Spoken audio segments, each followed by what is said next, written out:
Thank you for standing by and welcome to the Nordson Corporation second quarter fiscal year 2025 conference call. All lines have been placed on mute to prevent any background noise. After the speaker's remarks, there will be a question and answer session. If you would like to ask a question during this time, simply press star followed by the number one on your telephone keypad. If you would like to withdraw your question, again, press star one. Thank you. I'd now like to turn the call over to Lara Mahoney. You may begin.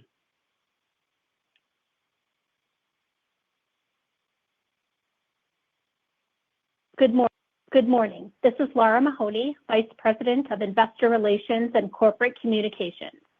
I'm here with Sundaram Nagarajan, our President and CEO, and Dan Hopgood, Executive Vice President and Chief Financial Officer. We welcome you to our conference call today, Thursday, May 29th, to report Nordson's fiscal 2025 second quarter results. You'll find both our press release as well as our webcast slide presentation that we will refer to during today's call on our website at www.nordson.com/investors. This conference call is being broadcast live on our website and will be available there for 30 days. There will be a telephone replay of the conference call available until Thursday, June 5th, 2025. During this conference call, we will make references to non-GAAP financial metrics. We've provided a reconciliation of these metrics to the most comparable GAAP metric in the press release issued yesterday. Before we begin, please refer to slide 2 of our presentation, where we note that certain statements regarding our future performance that are made during this call may be forward-looking based upon Nordson's current expectations. These statements may involve a number of risks, uncertainties, and other factors as discussed in the company's filings with the Securities and Exchange Commission that could cause actual results to materially differ. Moving to today's agenda on slide 3, Naga will discuss second quarter highlights. He will then turn the call over to Dan to review sales and earnings performance for the total company and the 3 business segments. Dan will also discuss the balance sheet and cash flow. Naga will then share a high-level commentary about our enterprise performance and provide an update on the fiscal 2025 third quarter guidance. We will then be happy to take your questions. With that, I'll move to slide 4 and turn the call over to Naga. Good morning, everyone. Thank you for joining Nordson's fiscal 2025 second quarter conference call. We started the second quarter with increasing momentum in order entry and backlog, enabling us to outperform the midpoint of our sales and earnings guidance. This was driven largely by strength in our advanced technology system and part sales, where order entry continues to be solid due to ongoing customer demand within semiconductor and selected electronic applications. We also experienced solid growth in nonwoven systems and medical fluid components, and our precision agricultural business, previously referred to as ARAG, posted solid double-digit year-over-year growth. Our Atrion integration is going well, and results continue to perform above our valuation model expectations.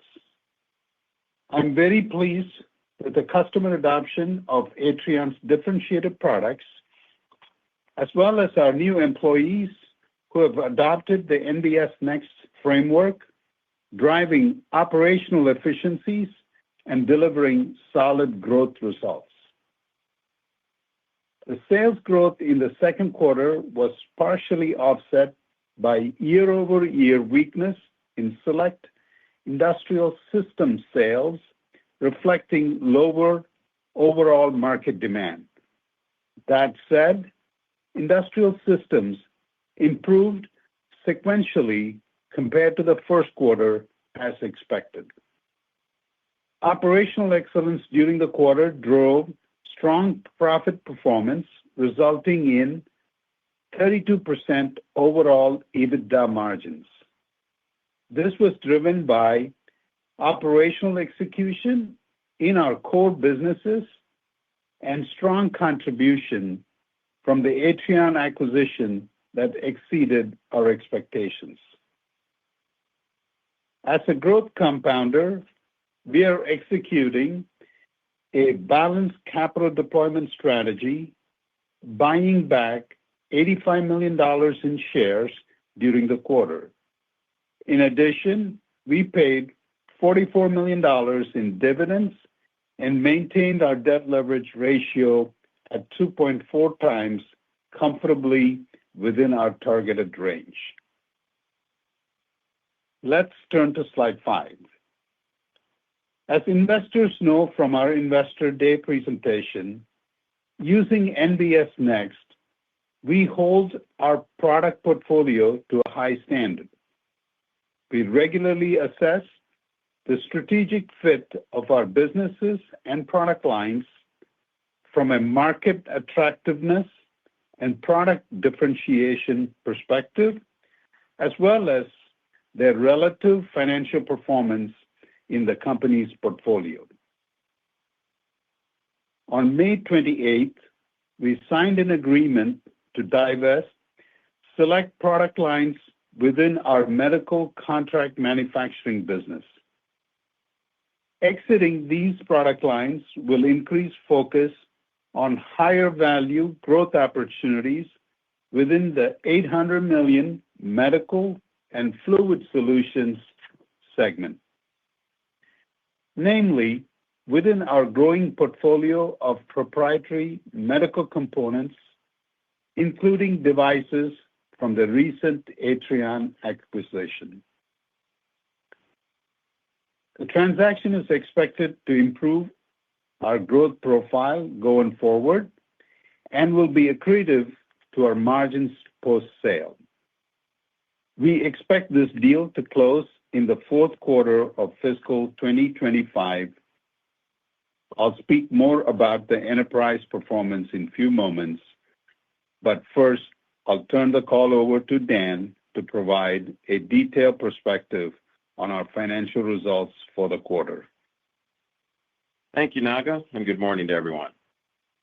On slide number 6, you'll see second quarter fiscal 2025 sales were $683 million, up 5% from the prior year second quarter sales of $651 million. This growth was driven by an 8% increase from the Atrion acquisition, offset by an overall organic sales decrease of 2% and unfavorable currency translation of a little less than 1%. Gross profit in the second quarter was $374 million, a healthy and consistent 55% of sales.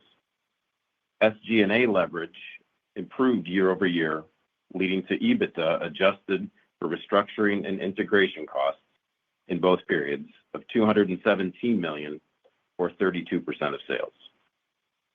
This is an increase of 7% compared to the prior year.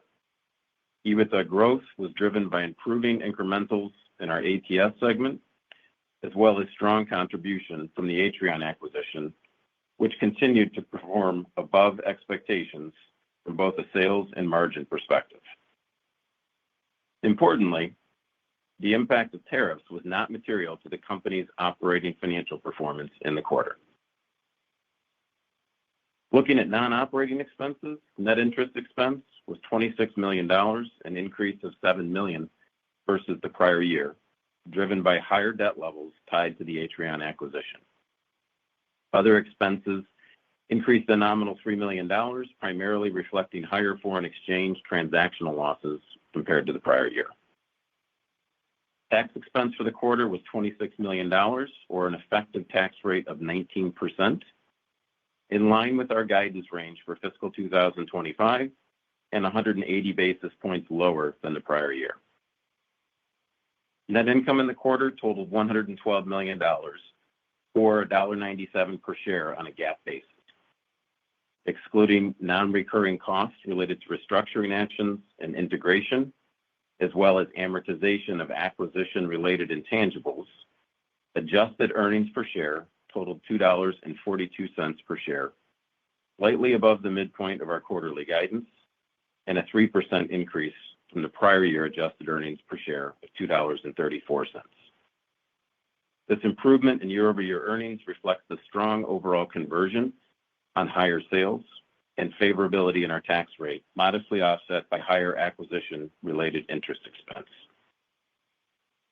Now let's turn to slides 7 through 9 to review the second quarter 2025 segment performance. Industrial Precision Solutions sales of $319 million decreased 8% compared to the prior year second quarter, down 7% organically and 1% due to unfavorable currency impacts.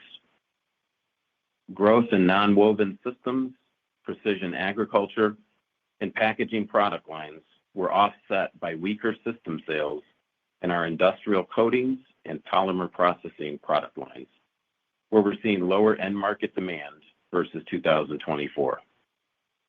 Also, you may recall that we initiated the transition of our primary industrial coatings manufacturing site to a new South Carolina plant at the start of the fiscal year. That transition is now substantially completed as we move into the third quarter. We expect to see continued sequential sales improvement in our IPS segment as the year progresses. EBITDA was $114 million in the quarter, or 36% of sales. This is a decrease of 12% compared to the prior year EBITDA of $128 million, driven by lower sales volume in the quarter. Turning to slide 8, you'll see Medical and Fluid Solutions sales of $203 million increased 20% compared to the prior year's second quarter. Growth was driven by the acquired Atrion business, which delivered $51 million in revenue during the quarter. This was offset by double-digit declines in our medical interventional product lines. The year-over-year decline in interventional volumes includes the contract manufacturing business that we have intentionally rationalized to prepare for the pending sale. Excluding these medical contract manufacturing product lines, organic sales for the remainder of the segment were down about 4% compared to the prior year, reflecting continued destocking trends in our interventional products. We expect the impact of destocking trends to continue to lessen as the year progresses, and we continue to see sequential improvements that validate this. EBITDA for Medical and Fluid Solutions was $77 million, or 38% of sales, which was an increase of 22% from prior year EBITDA of $63 million. The increase was driven by strong conversion on Atrion sales during the quarter and solid execution to minimize decrementals on lower organic volumes. Turning to slide 9, you'll see Advanced Technology Solutions sales were $161 million, or an 18% increase compared to the prior year second quarter. The growth in sales was driven by broad-based demand, notably in electronics dispense, optical, and X-ray inspection systems, all growing double digits over the prior year. We started the quarter with a strong backlog, and we continue to see steady order entry as the semiconductor and electronic applications we serve continue to show solid ongoing demand. Second quarter EBITDA was $40 million, or 25% of sales, an increase of 43% compared to the prior year second quarter EBITDA of $28 million, or 20% of sales. The improvement in EBITDA margin was driven by the organic sales growth and continued emphasis on cost management and improved manufacturing efficiency. These margin enhancements should continue to compound as the segment demand outlook continues to improve. Finally, turning to the balance sheet and cash flow on slide 10. At the end of the second quarter, we had cash on hand of approximately $130 million, and net debt was approximately $2.1 billion, resulting in a leverage ratio of 2.4 times based on trailing 12 months EBITDA. This is a slight reduction from year-end and within our long-term targeted leverage ratio of 2 to 2.5 times. Our free cash flow generation was in line with the prior year at $103 million during the quarter, resulting in a 92% conversion rate on net income for the quarter and a year-to-date cash flow conversion rate of 116%. During the quarter, given market dynamics, we prioritized share repurchases over debt reduction, with share repurchases totaling approximately $85 million. In addition, we returned $44 million to shareholders through dividends, and we also continued to invest in our base businesses, spending roughly $16 million on capital investments, including the final investments in our new ICS manufacturing facility. All in all, we had a solid operational quarter, and our teams delivered on their commitments despite ongoing uncertainty in geopolitical and trade policies.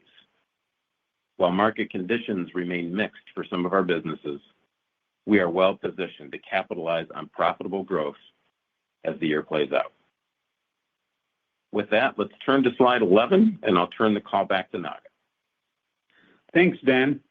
Let's start with the implications of dynamic global tariff policies on the company's performance.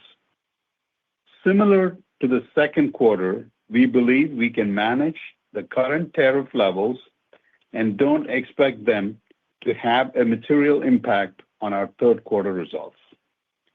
We continue to monitor potential impact on end market demand as a result of these trade uncertainties. However, we remain agile in our action plans, knowing there is still plenty of market uncertainty due to tariffs. Given our in-region, for-region manufacturing strategy, decentralized organizational structure, and close to the customer model, we are well positioned to offset the impact of changes in trade policies as they evolve. In the near term, we have implemented targeted price increases and adjusted supply chains to overcome the to-date modest tariff-related cost increases. In the medium term, the capital-light nature of our businesses allows us to further enhance our in-region, for-region manufacturing strategy. I am proud of the Nordson team's solid execution in the quarter on multiple fronts in this uncertain environment. Our close-to-customer model with innovative differentiated products is accelerating our commercial execution and leading to positive order entry momentum in electronics, precision agriculture, and select medical product lines. This has resulted in sustained order entry and a healthy backlog increase of 5% since last quarter. In businesses where we are experiencing weaker customer demand, we have implemented targeted restructuring to adjust cost structure.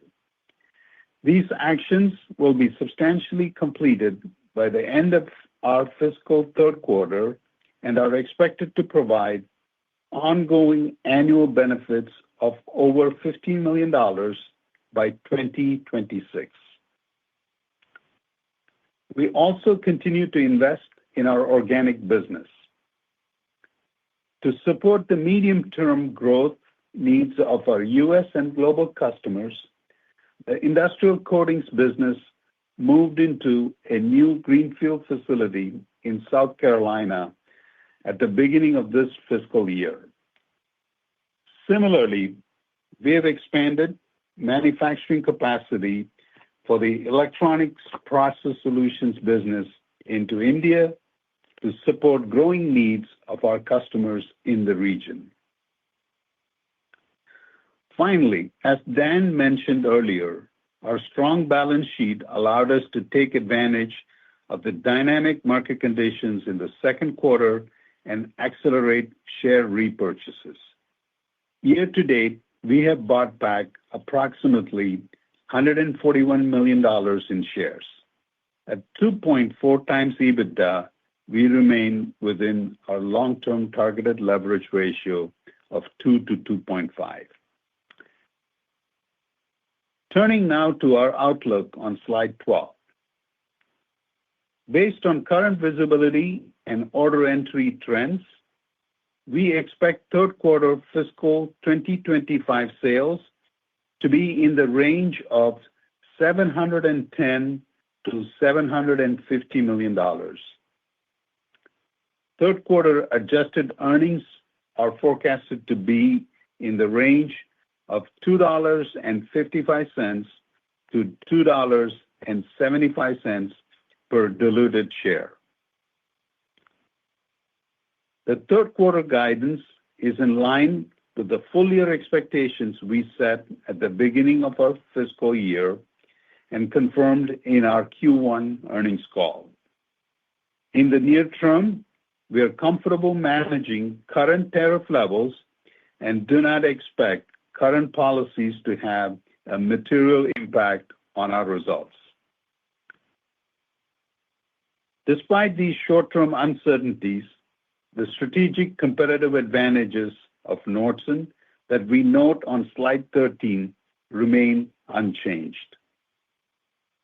Our strong growth portfolio, high recurring revenues, diversified niche end markets, close to the customer model, proprietary differentiated products, and the NBS Next growth framework positions us well for long-term growth, including potential opportunities when customers shift or modify their manufacturing footprints. This is why Nordson has continuously demonstrated resilience and the ability to deliver best-in-class profitability in varying market scenarios from the Great Recession to the pandemic and beyond. As always, I want to thank our customers and our shareholders for your continued support. In particular, I want to thank our Nordson employees who are passionate about meeting the needs of our customers.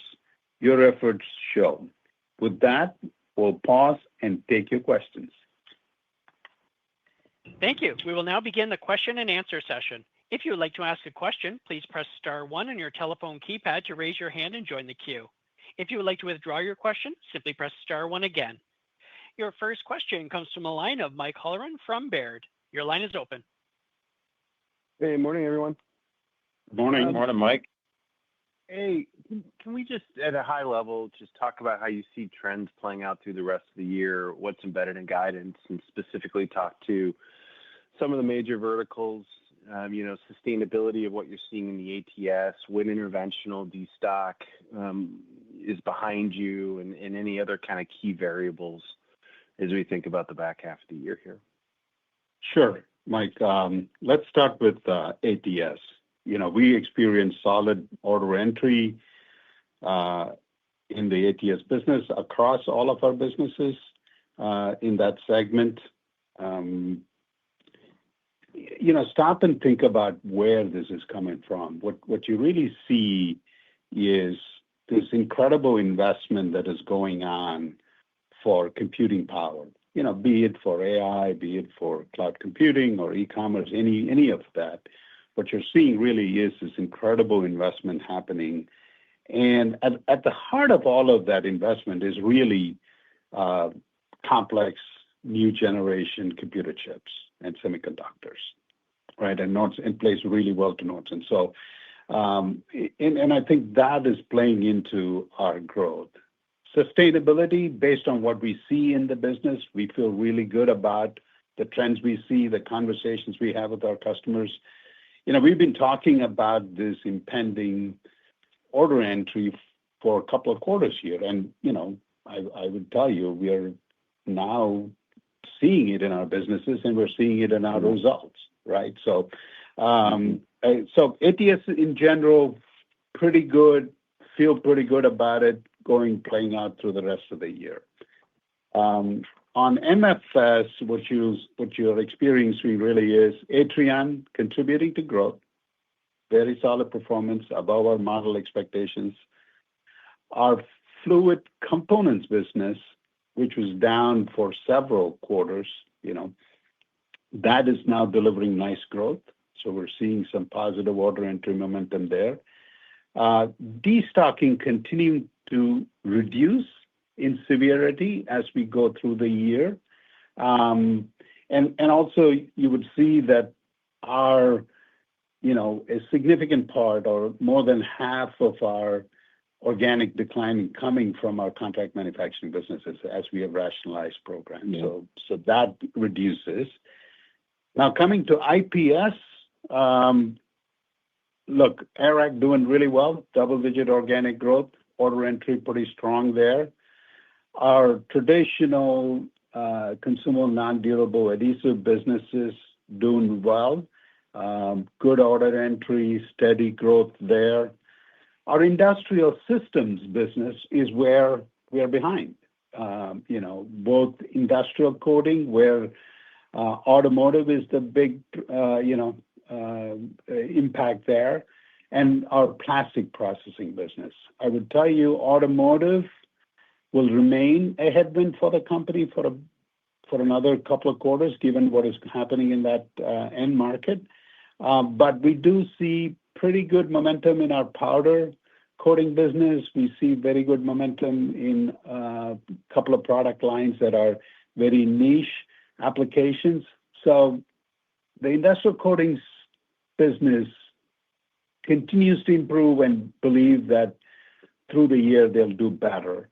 So this is the trends that we are seeing in IPS is largely in line with our expectations. It was largely in line with our expectations in the second quarter, largely in line with what we thought at the beginning of the year. No, that's super helpful. And then as far as the contract manufacturing divestiture goes, any way to size the revenue, as well as maybe talk to if there are other areas you're thinking about internally? I know this is the second major one. You had the screws, the plastics one earlier, which was super successful. You have this one. Are we at the end of that journey, or do you think that there's a little more to go there as well? Let me give you just the top level color first, and then Dan can walk you through some of the details. Look, as we said in our investor day, building and sustaining a strong growth portfolio is an important part of our strategy. So to that extent, that portfolio analysis happens every year, and we stay true to that process. It is really based on product differentiation, relative financial performance of the business within the portfolio. So that's really the criteria. Nothing changed there. So it is an ongoing process, and that I'll leave it at that. And so Dan. Yeah, maybe just to add a little more color, Mike. So direct answer to your question. No, there are no other ongoing actions. But I think to Naga's point, this is a great example of the small business for us. To size it for you, this is roughly 4% of our year-to-date sales in the medical segment.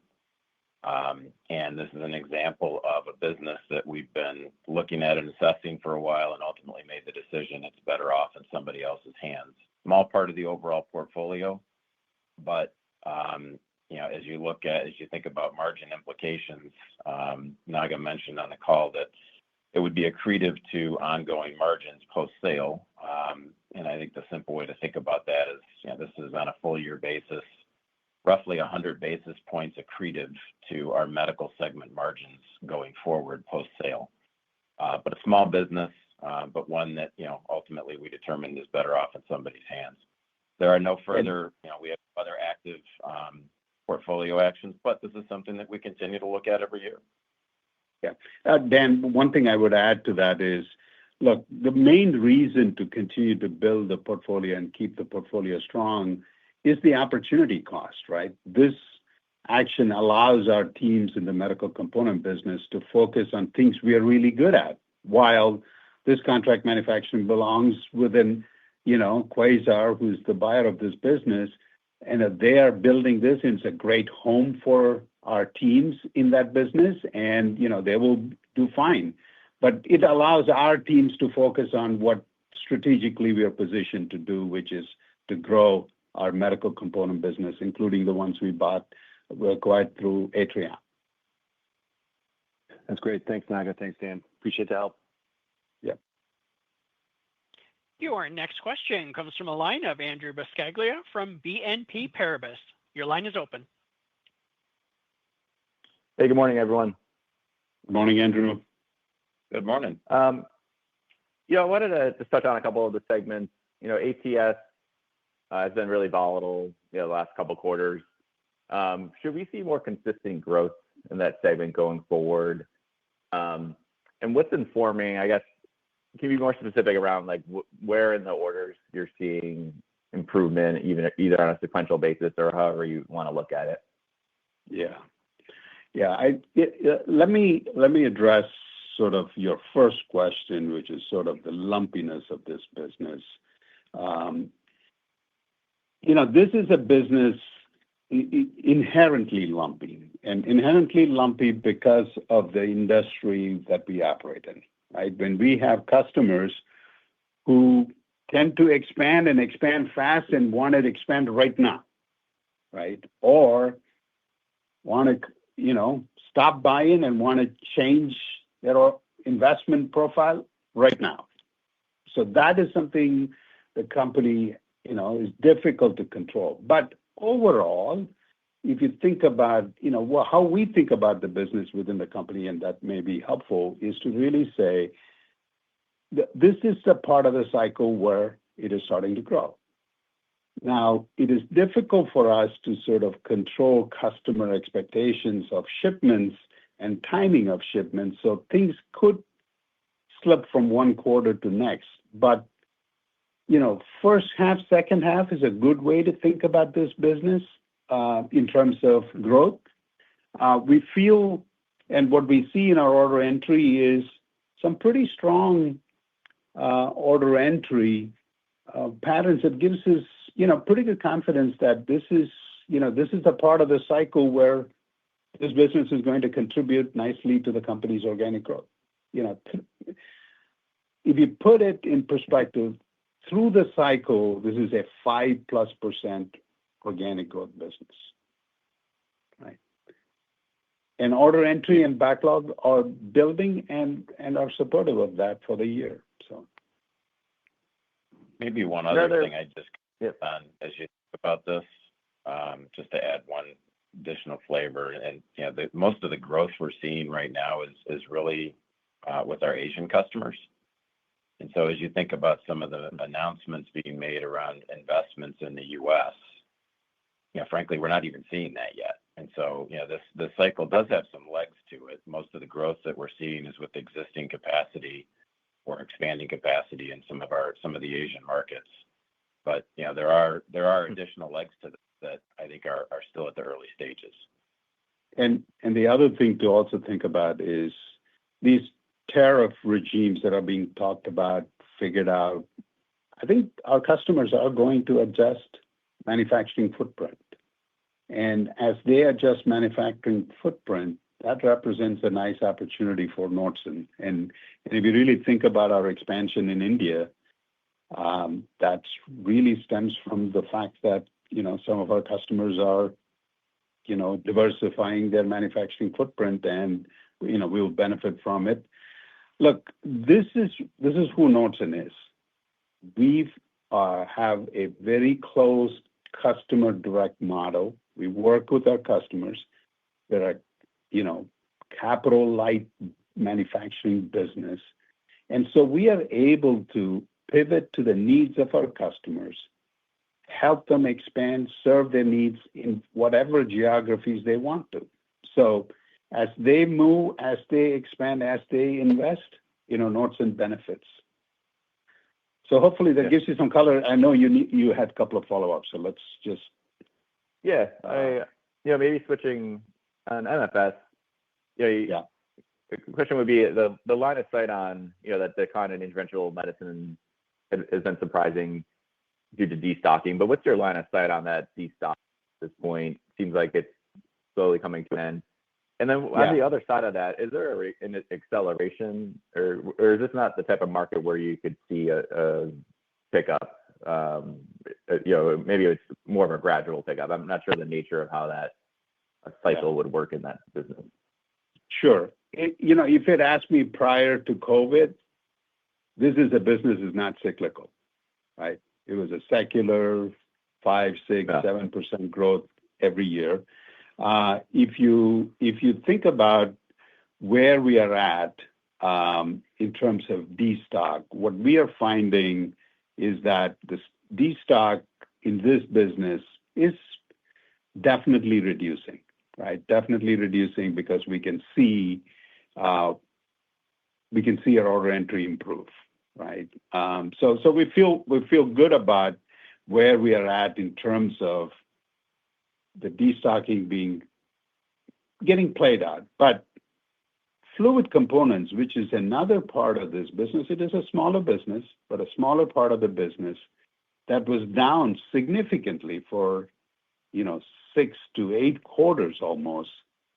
It is now delivering growth, and we feel really good about where they're at. Longer term, the pipeline projects that we're working on for these businesses, they remain strong. In terms of how they would recover, this is not, the customer behaviors are not similar to what you see in electronics. Here, this is going to be far more steady growth. People went through COVID, overstocked, destocked, and now it is going to gradually recover to normal demand growth rates rather than a significant uptick or a significant downtick. So our expectations for this business is that we continue to recover on the destocking, fluid components contributing nicely. But don't forget, Atrion is a big contributor to our growth, and that business, as we have shared, is doing very well, above our expectations. Yeah. All right. Thanks, Naga. Sure. Your next question comes from a line of Saree Boroditsky from Jefferies. Your line is open.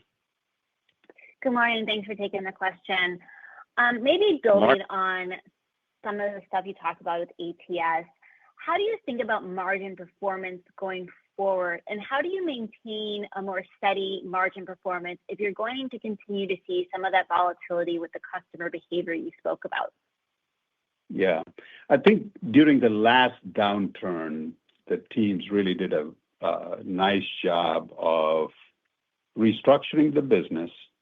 Our expectation is that this industry performance, margin performance, is different from our other businesses, right? Because our investments on innovation are significantly higher in this business. You have to invest in innovation, which is 4 or 5 times higher than what we have in our other businesses, because unless you invest, you're not able to participate in the growth cycle.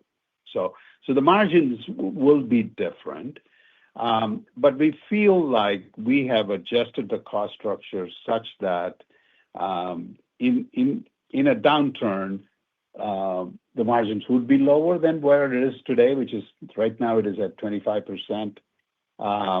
And in a down cycle, could it be lower? It could be, but it's not going to be a place where we have significantly lower margin performance like 7 years, 5 years ago, or 6 years ago. Hey, Terry, maybe one way to think about it is, with the kind of foundational changes or changes, improvements that we've made in the business model, we've essentially raised the waterline in this business, right? So if you look peak to peak or trough to trough, you're going to see sustained improvement in the margin profile going forward, and that's because of the structural changes that have been made to reposition the business. That's helpful. And then maybe turning the precision ag business returned to growth in the quarter, as I believe you expected. Could you just talk through what you're seeing in that market and what you've seen from a margin performance and how it should perform in an upcycle? Yeah, the margins let me just take the margin question first on ARAG or precision agriculture business. Look, even in a downturn, the EBITDA margins in that business was as good as the company or slightly better, right? So in the upcycle, there may be some benefits, but our goal is to continue to grow this business. That's where the opportunity is. Where we are seeing the growth is coming mostly in Europe and in South America. And so if you remember, just refresh all our memories around this, is that, remember, this is a European-based business. That is where their strength is. They're a market leader in Europe. Clearly, we've gone through, an inventory adjustment in the channel in Europe, and we're growing back again. We're super excited about a couple of new products that they have launched. Clearly, we are at the very early stages of implementing NBS Next. So we are super excited about this business. It is growing. Our expectation, it continues to grow. Thanks. I appreciate the question. Your next question comes from a line of Christopher Glynn from Oppenheimer. Your line is open. Thanks. Good morning, guys. Good morning. Morning. Nice to hear the increasingly assertive pivot on ARAG. And then on your subsequent acquisition to that, Atrion, just kind of curious about the upside, whether that was, a conservative initial posture or true surprise. Curious your current thoughts on, the compound growth over time. Is what we're seeing here the profile, or does the current upside maybe create some growth challenges in fiscal 26 as I don't know if you have to digest the scaling that you're seeing here in fiscal 25. So just kind of surrounding some of the Atrion dynamics a bit there. Yeah. I wouldn't say it was a conservative model. Remember, we have been in the kind of products that they sell, majority of the business. We have very good familiarity, and so understand what the performance expectations can be from both a market perspective as well as internal. Where we are at in that business is we're integrating nicely. We're certainly performing well commercially.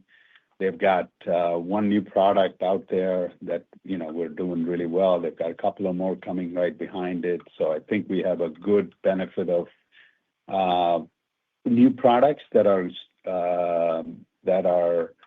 going to help our growth.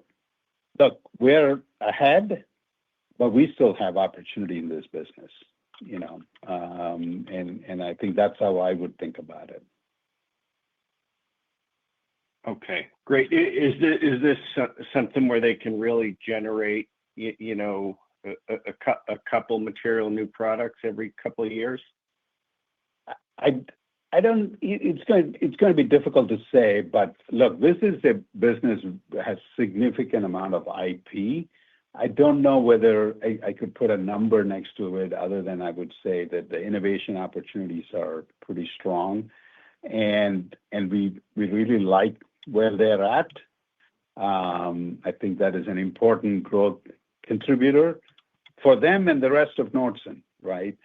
Innovation has always been an important part of our playbook, and that's what that's the alignment with their strategy and ours. Operationally, there may be more opportunities too. I think that is, we are very early days there. So. Okay, great. And then pivoting over to ATS, just curious how the the center of gravity is moving. Are you seeing the industrial RF chips around customer innovation starting to land? Is it more midstream processing? Just trying to get a sense of where the piglet is in the python. All right, Chris. So let me try to, if you're asking me where we are at and how this cycle is playing out, a couple of things we see is the investments that are happening by our customers are pretty significant, and they're pretty rapid, which essentially tells us that the opportunity for us to continue to benefit from it remains.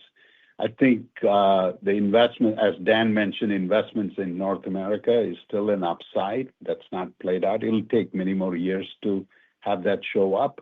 But the opportunities in Asia are strong and they're happening. There is a ton of innovation that is happening, and I don't think that is going to end here because I think we are at very early stages of the GPUs that are getting built. The technology around the GPU is significant, and I think so. The more difficult it is, the better it is for Nordson, and this is one of those cases where we're going to benefit from it. So we're going to continue to adapt our existing technologies. There's going to be some fast innovation to customize for people's investments. But also, as we solve these bigger problems, I think we have an opportunity. And we have new categories of products. Through our CyberOptics acquisition, we have a new generation of in-process sensors called WaferSense. And that is a product category that is growing very nicely for us. We just released 2 new products in that category. We have new opportunities there. We're working on more. So innovation is going to, in ATS, for us to win, we have to innovate, and we have to play at the right price points with right manufacturing footprint. So, it's got nice upside, but, it is lumpy and it is cyclical. So. Great. Thanks for that. Your next question comes from a line of Matt Summerville from D.A. Davidson. Your line is open. Thanks. Just a couple quick ones. If you look at your tariff exposure on an annualized basis, what does it look like if it's completely unmitigated, which I realize it isn't, based on the current tariff scenario? I'm trying to get a feel for how much of an impact you're working to offset, and then I have a follow-up. Dan, you want to? Yeah, maybe I'll take that one, and certainly appreciate the question. It's something that's top of mind for everybody. But what I would say is certainly at the current levels, I mean, tariffs are very manageable, and as we stated, really had no material impact on our second quarter results. We continue to monitor it, and obviously this is a developing situation, and frankly, announcements seem to be coming, but the general way I would think about it is our in-region, for-region mitigates a large amount of the tariff exposure. And so maybe I'll just give you a little bit of a framework. If you think about it as a percent of our overall sales, roughly 85-90% of our sales are fully in-region, for-region, meaning very little import-export exposure. If you think of the 10-15% that is not, that is a broad-based or very diversified set of exposures. So we do not have any concentrations of exposure. So if you think of that 10-15%, it's split amongst many different arrangements in our global footprint. And, no single inter-country exposure is more than low single digits. And so for those reasons and others, including Naga's points that, we tend to be more nimble than most and can pivot as our customers pivot, we don't see a significant impact. It's certainly not at the current levels. Now, things can change, and that's where we're continuing to monitor the situation. If the situation changes, we'll make pivots where we need to. But I would come back to no material exposure in the second quarter. At the current levels, we think this is very manageable. And really, for us, the bigger risk and the bigger consideration in all of this is what it does to end market demand with our customers, right? If our customers start deferring investments or deferring, capital, that's probably the bigger risk, what the general economic impact is to this. And frankly, that's, I would say, what we're watching closer than anything. Thank you for that color. And then that was super helpful. Thank you. Just to maybe try and put a little bit finer point on what you're seeing in ATS, is there a way to quantify how much of that business today is being driven by various categories of high performance computing relative to what that number would have looked like 12 to 18 months ago? Thank you. I would say, think 50% of our business would be semiconductor, high power computing, as you describe it. And a couple of years ago, I don't know, if you go back, I want to say, 4 or 5 years ago, maybe that number was 30% or so. 20 to, look, I'm guessing here, 20 to 30% at best. Certainly, this is an area our teams have focused on, but also the type of customers have changed. That's, without getting into specific names, I would tell you, if we were very North American centric 5 years ago, we're more Asia centric. Although Asia was a big presence for us even 5 years ago, I would say the kind of customer projects we're working on, the innovations we're leading, the demands we are creating tend to be in Asia than North America. But I think that would also change because as North American semiconductor investments become, real, meaning when the buildings are done, when things people are making, as you have packaging lines come on, Nordson is going to benefit. Understood. Thank you. Again, if you'd like to ask a question, press star one in your telephone keypad. Your next question comes from a line of Walt Liptak from Seaport Research. Your line is open. Hi, thanks, and good morning. Good morning, Walt. So I've got a couple of follow-ons. On the ATS segment, Naga, I think you kind of alluded to like a 5% growth. And I wonder if I just wanted to clarify, was that 5% growth in the second half on an organic basis, or were you just talking about kind of growth in the future of 5%? I'm talking about through the cycle growth, right? I mean, there is going to be, since it's cyclical, you got to take it through the cycle. Our expectation is this business grows 5%, right? We have very good clarity to Q3, and that is definitely higher than 5%. But we don't guide by segment, so. I realize that. Yeah. So thanks for adding that in. Okay, good. And then I think in your prepared remarks, you guys commented on some selling price increases. Yeah.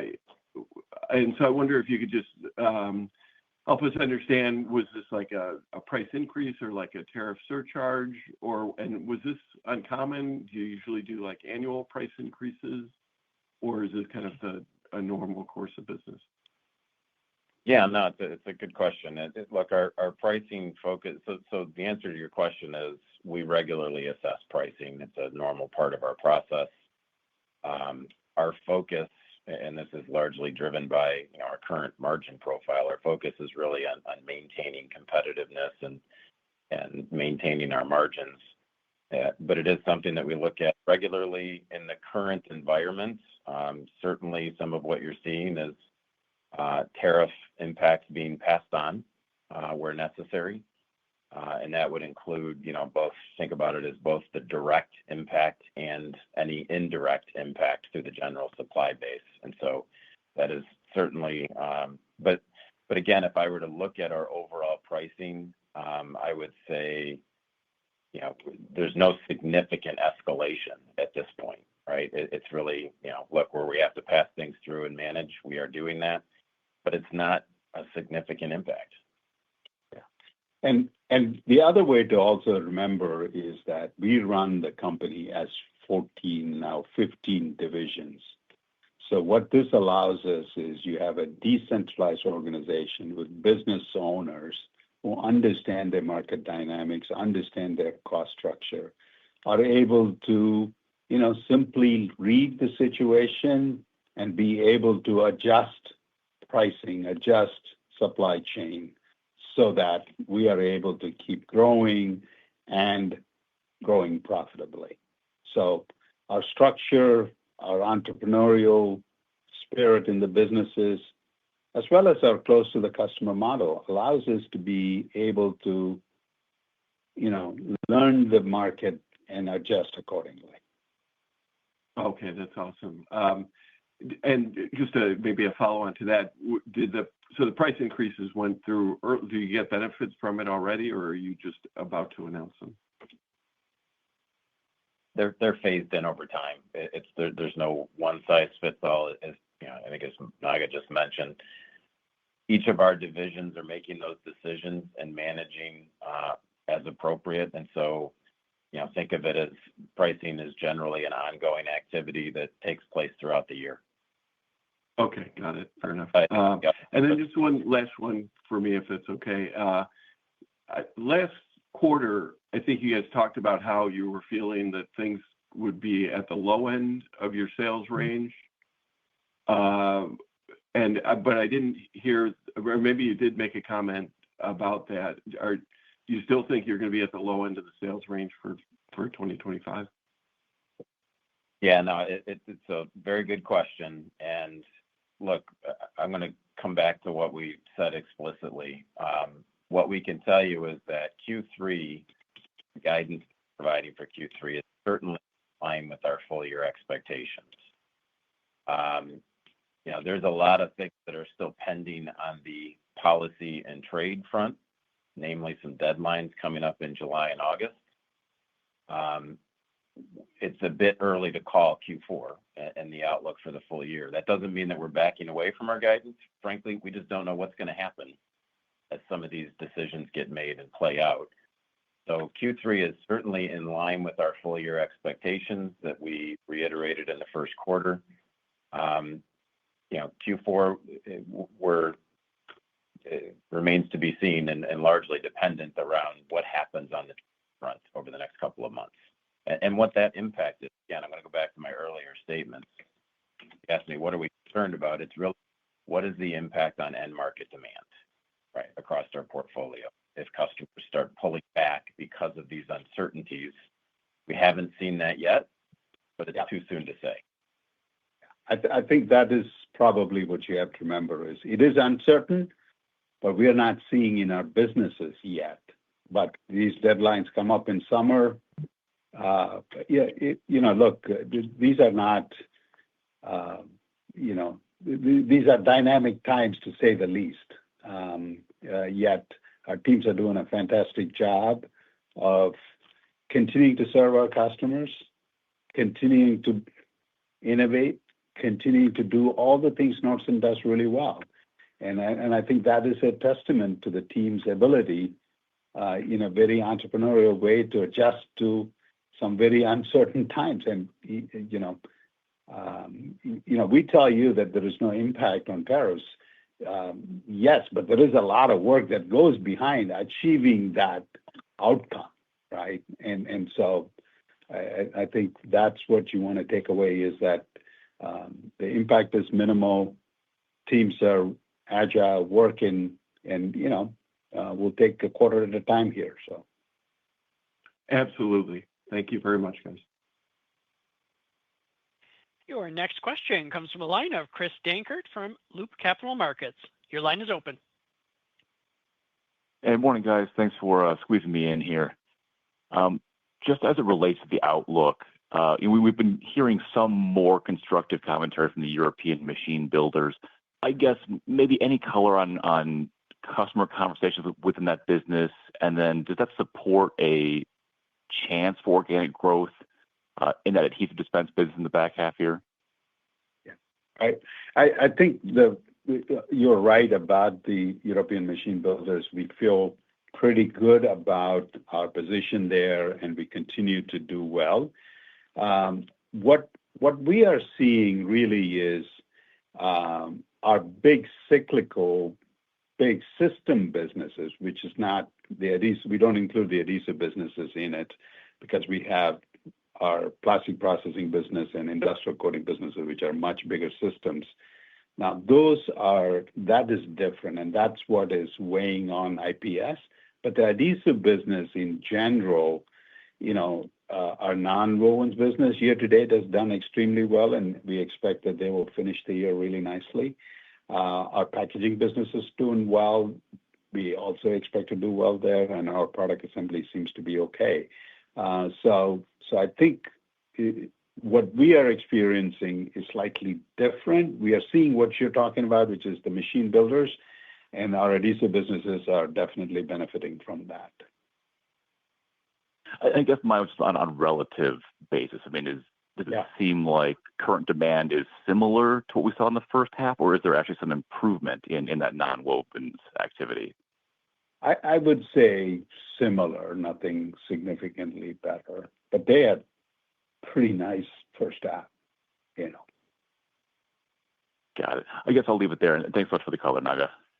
Sure. And we have reached the end of our question and answer session. I will now turn the call back over to Naga for some closing remarks. Thank you for your time and attention on today's call. Nordson is well positioned in this dynamic environment.